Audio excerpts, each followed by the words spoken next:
Erum Tasneem here for Studio Katia. Today I am sharing with you a floral card with pencil shading and a very interesting background. I'll be using the Japanese Peony stem set. It is a huge gorgeous flower and I'll be using a single black Prisma pencil plus a blending stump to shade my flower.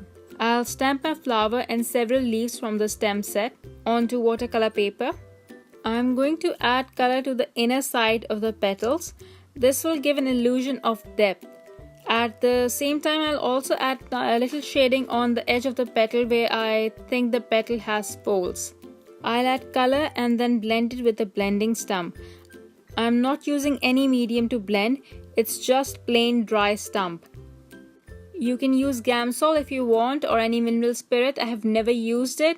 I think I have used baby oil once, but that's about it. Don't think too much while adding shading.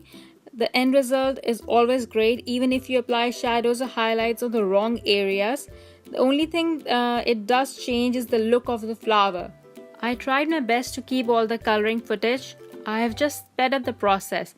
I'll leave you with a bit of music till my coloring is done. Be right back.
I have die-cut all my stamped images and now we'll move on to the card front. This is truly interesting.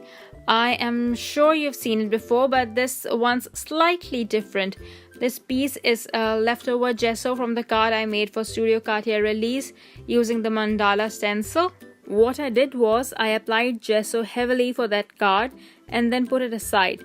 Next I flipped the stencil and kind of stamped with the help of the stencil all the leftover gesso on the negative section of the stencil transferred onto this cardstock, and voila, I have another beautiful pattern. Look at all that beautiful texture. It gets even more interesting. I'll use chipped sapphire stain to color my background. You will notice how dark the shade is even after diluting, but observe how it's lightening where the gesso is. While I was doing this, I kept on saying wow, wow, because it was so beautiful. It's such a dark color and then it kept on lightening and then it kept on changing shades. See, I'm being super messy and the messier I am, the more beautiful it looks. So cool. I'll heat set it a bit and then add some more color for texture.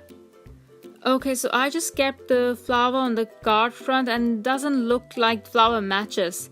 I colored it a bit too dark, I suppose. So what I'll do is I'll add some shade to the flower petal that matches the background. I won't add the blue hue to all the petals, just enough that the flower matches the background a bit. Here I'm going back to erase a few bits and to lighten the blue in some places. I'll heat emboss the sentiment in white on black cardstock. Before adhering all the elements to my card front, I'll add a few black splatters just to bring everything together. Now I'll pop everything with foam tape. I also stamped my sentiment in black on white just to see which looked better, and I went with the original black one. After popping all the elements, I'll add the new and beautiful shimmering ice fusion to the card front and the hot favorite iridescent bubbles. I'm going to enable you a bit. You need to have these iridescent bubbles in your stash. They are exquisite. Look at me, holding a tweezer in one hand but using my fingers to pick up the sequins and bubbles. Genius. Finally, the card is complete and I'll pop it on a card base. Don't worry, I adhere it to the base right before I have to take photos. This is just for show. I love the blue of chipped sapphire. Look how beautiful it looks, and those iridescent bubbles. Hope you had fun. I'll see you soon. Bye.